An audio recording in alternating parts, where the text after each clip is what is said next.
লক্ষ্মীর ভান্ডার যারা যারা পেতেন তারা ভেবেছিলেন খুব সহজেই অন্নপূর্ণা ভান্ডার হয়তো তাদের অ্যাকাউন্টে চালু হয়ে যাবে, তারা টাকা পেতে থাকবেন। ডিবিটি করলেই বোধহয় অন্নপূর্ণা ভান্ডারের টাকা ঢোকা শুরু হয়ে যাবে। লোকে ব্যাংকে গিয়ে লম্বা লাইনে দাঁড়িয়ে ডিবিটি চালু করিয়েছেন, কারণ মুখ্যমন্ত্রী বলেছিলেন ডিবিটি ছাড়া কারোর অন্নপূর্ণা ভান্ডারের টাকা ঢুকবে না। গতকাল যখন অন্নপূর্ণা ভান্ডারের ফর্ম উদ্বোধন করলেন মুখ্যমন্ত্রী, তখন জানালেন বহরমপুরের এক বাসিন্দা যিনি পুরুষ কিন্তু উনি লক্ষ্মীর ভান্ডার পেতেন।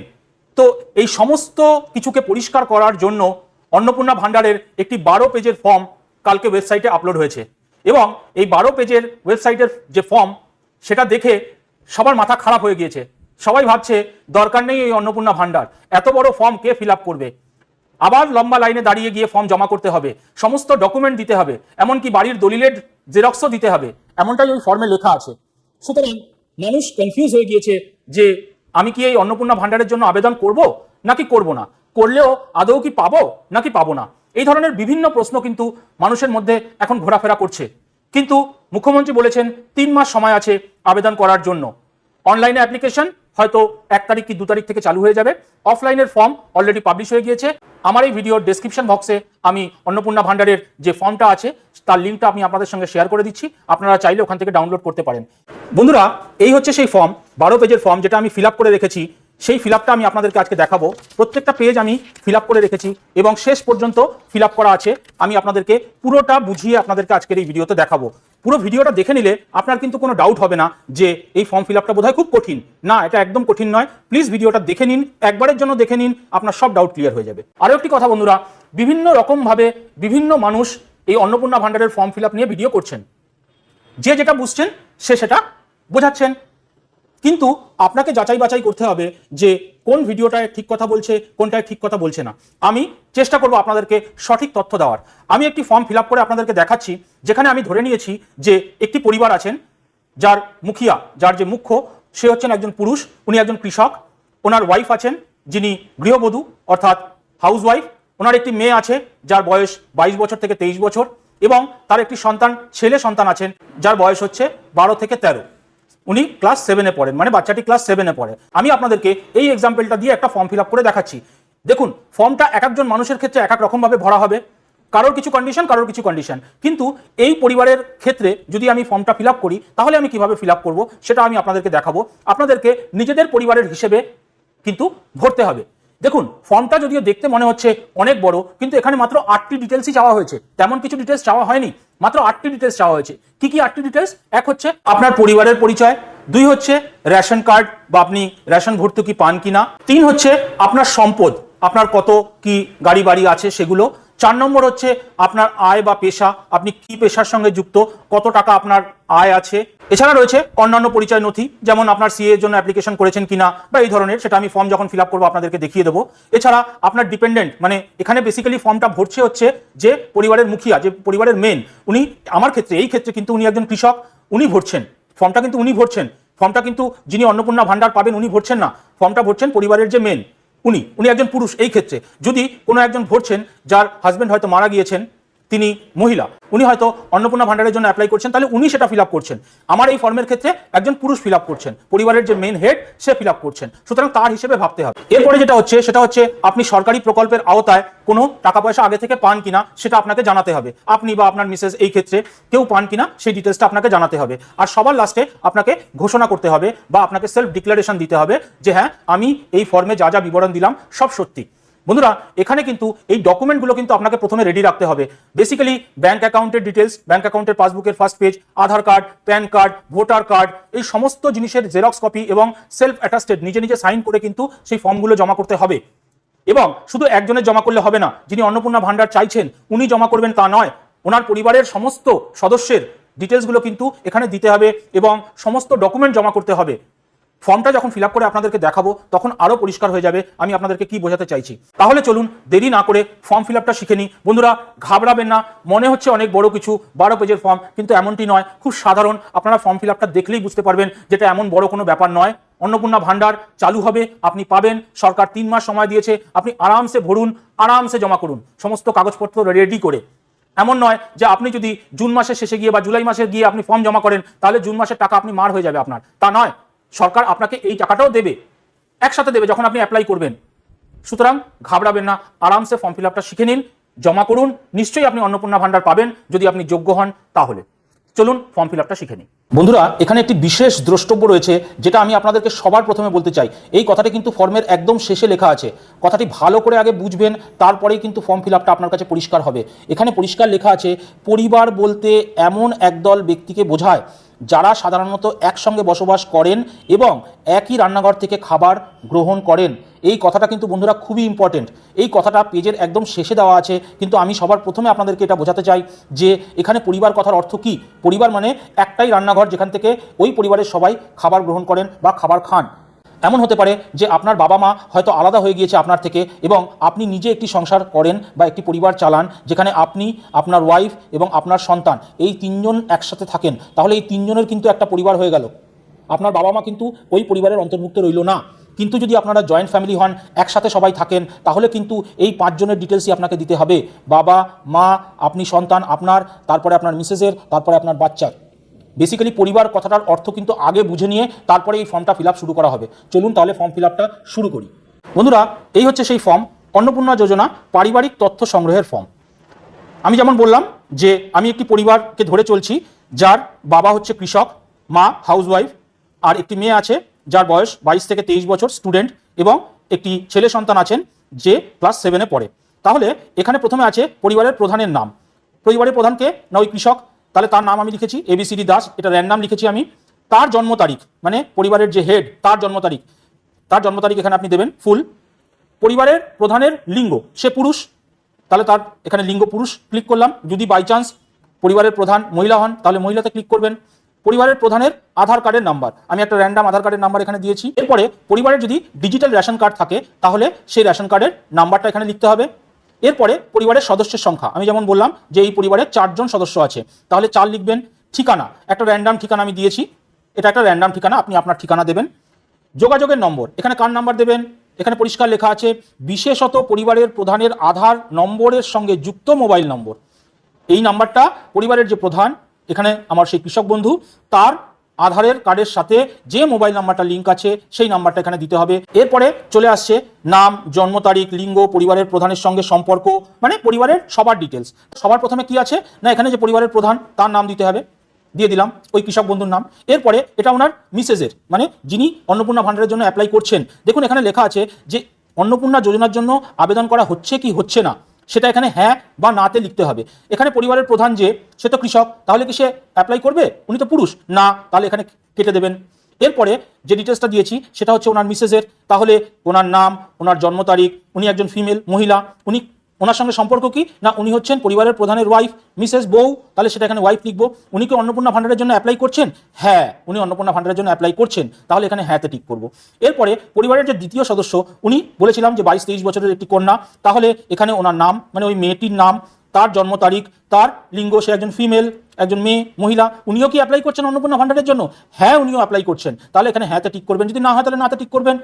পরের পেজে চলে যাচ্ছি, না ওনার সম্পর্ক কি না, উনি হচ্ছেন মেয়ে হয় ওই কৃষক বন্ধুর, এবং ওনার আধার কার্ডের নাম্বার, আমি র্যান্ডাম আধার কার্ডের নাম্বার দিয়েছি, এই মেয়েটির আধার কার্ডের নাম্বার।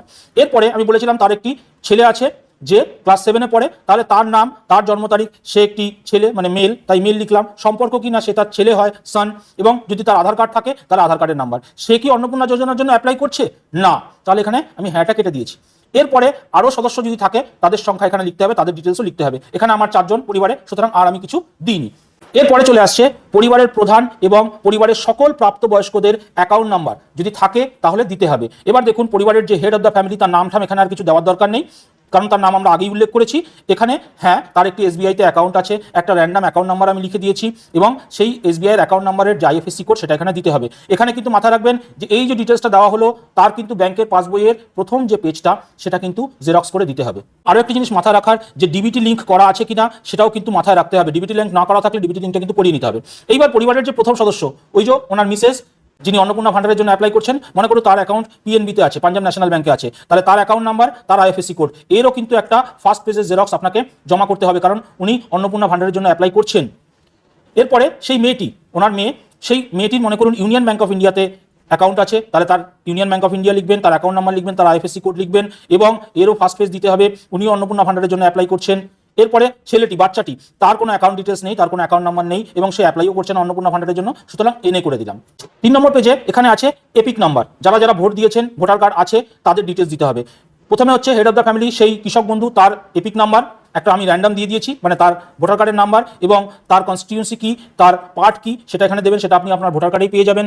এরপরে ওই যে ওনার মিসেস, তার ডিটেলস এখানে দিয়েছি, মেয়েটি, তার ডিটেলস এখানে দিয়েছি এবং ছেলের কোনো ভোটার কার্ড নেই, সুতরাং নট অ্যাপ্লিকেবল করে দিয়েছি। পরের পার্ট হচ্ছে বিভাগ, মানে আমরা ক্যাটাগরি যেটাকে বলি, যে উনি কি জেনারেল ক্যাটাগরির নাকি এসসি এসটি, যদি এসসি এসটি হয় তাহলে তার সার্টিফিকেট দিতে হবে। আমি এখানে দিয়েছি যে উনি একটি অসংরক্ষিত আর্থিকভাবে দুর্বল শ্রেণীর আন্ডারে পড়েন। এখানে কিন্তু একটা লোকাল কাউন্সিলরের কাছ থেকে আমার মনে হয় একটা সার্টিফিকেট কিন্তু নিতে হবে যে উনি আর্থিক দুর্বল, সেইভাবে কিন্তু একটা সার্টিফিকেট বানিয়ে আপনাকে জমা করতে হতে পারে, সেটা আপনি সাথে রাখবেন বা যখন ফর্মটা জমা করতে যাবেন সেখানে জিজ্ঞাসা করে নেবেন যে এটার জন্য কোনো ডকুমেন্ট দিতে হবে কিনা। এরপরে যেটা আসছে, যেরকম আমি বলেছিলাম, রেশন কার্ড আছে কিনা বা খাদ্য ভর্তুকি পান কিনা, এখানে সেই ডিটেলসগুলো দিতে হবে। মনে করুন উনি পান, ওনার কাছে ডিজিটাল রেশন কার্ড আছে, তাহলে উনি হ্যাঁ করবেন, এটা কার ডিটেলস, এটা কিন্তু সম্পূর্ণ পরিবারের যে হেড তার ডিটেলস। তারপরে যদি হ্যাঁ হয় সেটা কি ধরনের কার্ড সেটাতে টিক করবেন। পরিবারটি কি রেশন দোকান থেকে মাসিক রেশন তুলছে, হ্যাঁ তুলছে, কারণ ওনারা গরিব তাই তুলছে, হ্যাঁ। যদি না হয় তাহলে না লিখবো। এরপরে আসছে সম্পদ, মানে আমার গাড়ি বাড়ি কি আছে আমি সেই ডিটেলসগুলো এখানে দেবো। প্রথমে হচ্ছে যে বাড়িতে কি আপনার 3টি বা তার বেশি পাকা ঘর রয়েছে, আমি বলেছি এখানে যে উনি একজন কৃষক, সুতরাং পাকা ঘর না থাকাটাই স্বাভাবিক, সুতরাং না করে দিয়েছি। যদি হ্যাঁ হয় তাহলে হ্যাঁ লিখবেন, কিন্তু এখানে 3টে ঘর পাকা ঘর থাকতে হবে, তবেই এই হ্যাঁতে টিক করতে পারবেন আপনি। এরপরে পরিবারের জমির মালিকানা, উনি কি মানে ওনার নামে কি জমি আছে, যদি থাকে তাহলে হ্যাঁ লিখবেন, যদি না থাকে তাহলে না লিখবেন। যদি না থাকে কোনো ডকুমেন্ট জমা করতে হবে না। আর যদি ওনার নিজস্ব জমি জমা থাকে, বাড়ি থাকে, তাহলে সেই জমির জেরক্স কপি, মানে তার ডিড, তার যে রেজিস্ট্রেশন সার্টিফিকেট, তার জেরক্স কপি কিন্তু অ্যাটাচ করতে হবে। 4 নম্বর পেজ, যে এই জমির মালিকানা কি 100% কি ওনার, মানে পুরো জমিটাই কি ওই যে পরিবারের যে হেড তার নামে, যদি হ্যাঁ হয় তাহলে হ্যাঁ 100%ই হচ্ছে ওনার নামে লিখবেন, যদি না হয় তাহলে লিখবেন যে না জমি নেই, তো কোনো 100%-এর কথা আসছে না। এরপরে ওনার কাছে কি কোনো 4 চাকা গাড়ি আছে, এখন উনি একজন কৃষক, ওনার কাছে 4 চাকা গাড়ি কি করে থাকবে, সুতরাং না করে দিয়েছি। যদি এমন কোনো মানুষ হন যিনি আমার ভিডিও দেখছেন, ওনার হয়তো 4 চাকা গাড়ি আছে, তাহলে হ্যাঁ ঠিক করবেন, সেই গাড়ির নাম্বার টাম্বার রেজিস্ট্রেশন যে করা আছে তার কাগজ জমা করতে হবে। এরপরে হচ্ছে পরিবার ভিত্তিক সদস্যদের স্বাস্থ্য বীমা, মানে স্বাস্থ্য বীমা আছে কি নেই, অনেকেরই আছে যে মেডিক্লেম করা থাকে এবং তার সার্টিফিকেটগুলো আপনাকে দিতে হবে, তার ডিটেলস আপনাকে দিতে হবে। এখানে উনি কৃষক, সুতরাং আমি না করে দিয়েছি ডাইরেক্ট যে না ভাই কারোর কোনো স্বাস্থ্য বীমা করা নেই। যদি স্বাস্থ্যসাথী কার্ড থাকে বা এরকম কিছু থাকে তাহলে এখানে সেই জিনিসগুলো উল্লেখ করতে হবে। এটা একটু আপনারা ভালো করে পড়ে বুঝে তারপরে ভরবেন। এরপরে চলে আসছে আয় বা পেশা, মানে কার কত আয়, পরিবারের 4 জন সদস্য কার কত আয় সেটা লিখতে হবে। এখানে বক্তব্য হচ্ছে যে কোনো সদস্য কি আয়কর বা পেশাগত কর প্রদান করেন, মানে ইনকাম ট্যাক্স ফাইল করেন।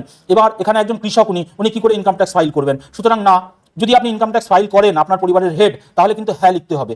এরপরে চলে আসছে যে পরিবারের সবার প্যান কার্ডের ডিটেলস দিতে হবে। এবার যদি প্যান কার্ড থাকে তাহলে সবারই প্যান কার্ড ডিটেলস দিতে হবে। এটা পরিবারের হেড, তার নাম, তার প্যান কার্ডের নাম্বার, ওনার মিসেস, তার নাম, তার প্যান কার্ডের নাম্বার, ওনার মেয়েটি, তার নাম, তার প্যান কার্ডের নাম্বার এবং ছেলেটির কোনো প্যান কার্ড নেই বাচ্চাটির, তাই নট অ্যাভেলেবল করে দিলাম। এটা বুঝে করতে হবে যে কার আছে কার নেই, থাকলে দেবো, না থাকলে দেবো না। এবার হচ্ছে কর্মসংস্থানের ধরন, মানে কে কি কাজ করে। এবার মনে করুন যে পরিবারের যে প্রধান ছিল সে কি কাজ করে না, সে একজন কৃষক। কেউ যদি পরিযায়ী শ্রমিক হয় তাহলে সে পরিযায়ী শ্রমিকে টিক করবে, যে যা সে তার মতন করে এখানে টিক করবে এবং জমা করতে হবে, কিন্তু নথি জমা করতে হবে, তার প্রমাণ জমা করতে হবে, এটা মাথায় রাখতে হবে। এরপরে সদস্য 1 নম্বর সদস্য কে ছিল না, ওনার মিসেস। মনে করুন ওনার মিসেস আংশিক সময়ের জন্য কিছুভাবে কাজ করে, মানে পার্ট টাইম কিছু করে, হয়তো লোকের বাড়িতে কাজ করে বা যাই হোক হতে পারে সেটা।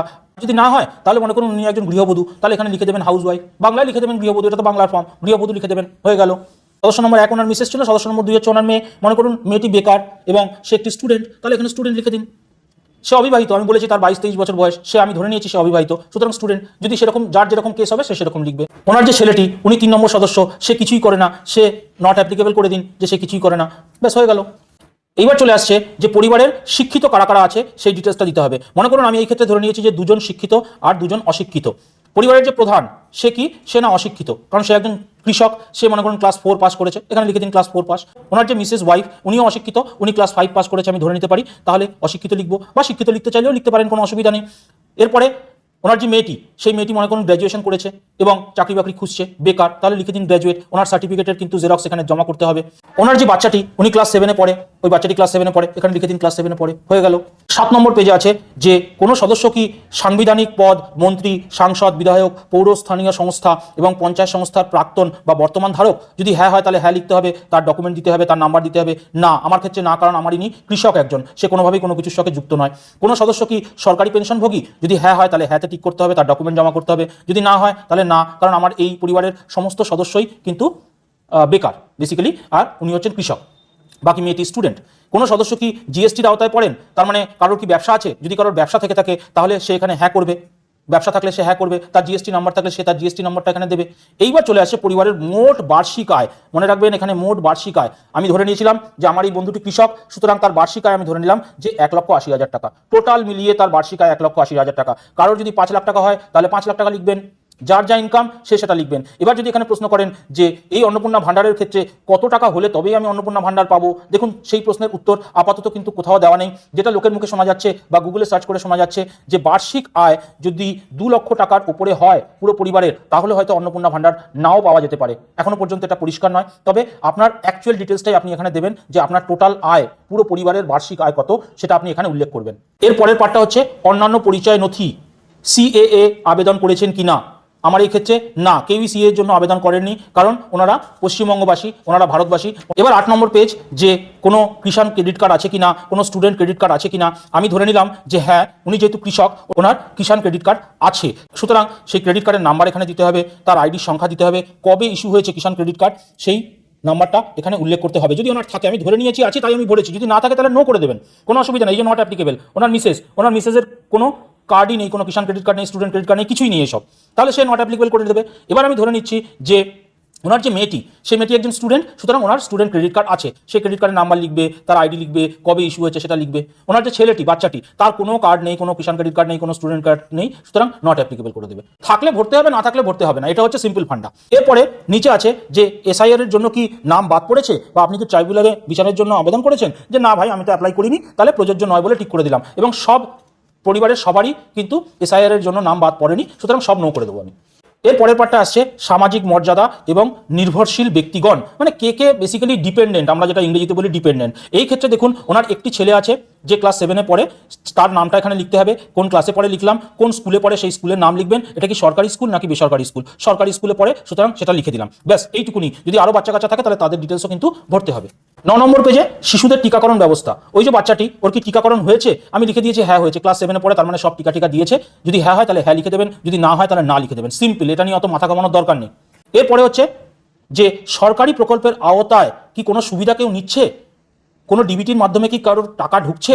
এই ক্ষেত্রে আমি ধরে নিলাম যে পরিবারের প্রধানের টাকা ঢুকছে, সে কৃষক ভাতা পায়, আমি বলেছিলাম সে একজন কৃষক, সুতরাং সে কৃষক ভাতা পায়, সুতরাং সে হ্যাঁতে টিক করবে এবং কোন প্রকল্প সেই প্রকল্পের নামটা উল্লেখ করবে।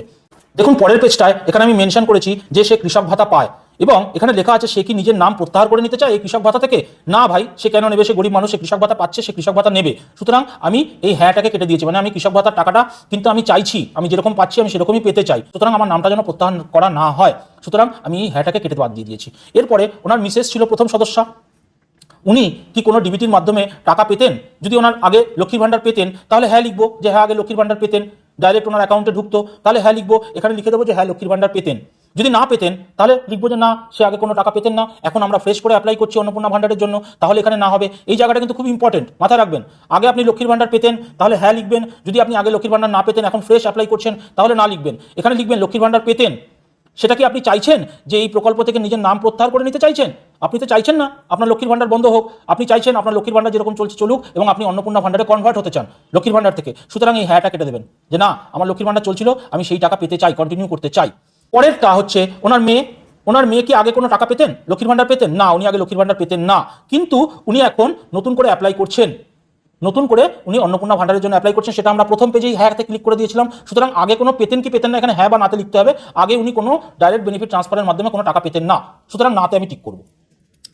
ওনার ছেলে উনি কি কিছু পেতো, এই যে 3 নম্বর সদস্য, উনি কি কিছু পেতো? না, উনি কোনো কিছু পেতো না, সুতরাং নাতে টিক করে দেবো। বন্ধুরা আমরা অলমোস্ট শেষের দিকে এসে গেছি, এই পেজটাও ওই পেজটারই কন্টিনিউয়েশন, সুতরাং এখানে কিছু ভরার দরকার নেই, খালি রাখুন। এরপরে সবার নিচে যখন চলে আসবো আমি, সবার নিচে আমি দেখতে পাচ্ছি এখানে রয়েছে ঘোষণা ও সম্মতি, মানে এই যে সব আমি এত কিছু লিখলাম, ফর্মে সব ফিল আপ করলাম, সেটাতে আমি সম্মতি দিচ্ছি, এখানে টিক করবেন। যে হ্যাঁ এই সমস্ত ডিটেলস সব আমি ঠিকঠাক ভরেছি, আমি এই ফর্মে ঘোষণা করছি যে উপরে প্রদত্ত তথ্য আমার জ্ঞান ও বিশ্বাস অনুযায়ী সত্য এবং প্রযোজ্য ক্ষেত্রে আমি সকল সহায়ক নথি প্রদান করেছি, উপরে উল্লেখিত কোনো মানদণ্ড বাদ দিইনি, আমি অবগত যে আমার প্রদত্ত কোনো তথ্য মিথ্যা প্রমাণিত হলে আমার সামাজিক সুরক্ষা সংক্রান্ত সুবিধা সমূহ বন্ধ হয়ে যেতে পারে, এবং এখানে আপনি সই করবেন। এত কিছু পড়ার দরকার নেই, বেসিক্যালি আপনি যা ডিটেলস দিয়েছেন সব ঠিকঠাক দিয়েছেন কিনা সেটা বলে আপনি এখানে সিগনেচার করে দেবেন, ব্যাস। এরপরে নিচে যে পার্টটি রয়েছে এই পুরো পার্টটি হচ্ছে যেখানে আপনি জমা করবেন সেখানকার অফিসারের কাজ। এই সমস্ত ডিটেলস ভেরিফাই করবেন এবং এখানে সই করবেন সব কিছু, তারপরে আপনার স্যাংশন হয়ে গেলে আপনার অ্যাকাউন্টে অন্নপূর্ণা ভান্ডার ঢোকা শুরু হয়ে যাবে। বন্ধুরা, আশা করি ফর্ম ফিল আপটা আপনারা বুঝতে পেরেছেন। আমি যেটা বোঝানোর চেষ্টা করেছি সেটা আপনারা নিশ্চয়ই বুঝেছেন। যদি স্টিল আপনার মনে কোনো ডাউট থাকে, কোনো প্রশ্ন আসে, আপনার ক্ষেত্রে হয়তো অন্যরকম হবে, আপনার স্বামী হয়তো সরকারি চাকরি করেন, আপনি হয়তো গৃহবধূ, বা আপনার স্বামী হয়তো এখানে থাকেন না, উনি হয়তো একজন পরিযায়ী শ্রমিক, তাহলে সেই ক্ষেত্রে কি হবে, এরকমের বিভিন্ন ধরনের প্রশ্ন আপনার মনে আসতে পারে। আপনি কমেন্ট সেকশনে জানান, আমি উত্তর দেওয়ার চেষ্টা করব। বাকি আমাদের চিফ মিনিস্টার যেমন বলেছেন যে আপনি যেখানে ফর্ম জমা করতে যাবেন, পঞ্চায়েত, মিউনিসিপ্যালিটি, বিডিও অফিস, সেখানেও আপনাকে গাইড করা হবে যদি কোনো ডিটেলসে আপনার কোনো অসুবিধা হয় ভরতে। সুতরাং আরামসে ভরুন বন্ধুরা, কোনো ঘাবড়ানোর দরকার নেই। যদি ভালো লাগে ভিডিওটা একটা লাইক দেবেন, নতুন হলে এই রকম ভিডিও পাওয়ার জন্য সাবস্ক্রাইব করবেন। সবাই ভালো থাকবেন, সুস্থ থাকবেন, দেখা হবে পরের কাজের ভিডিওতে। জয় হিন্দ, জয় ভারত।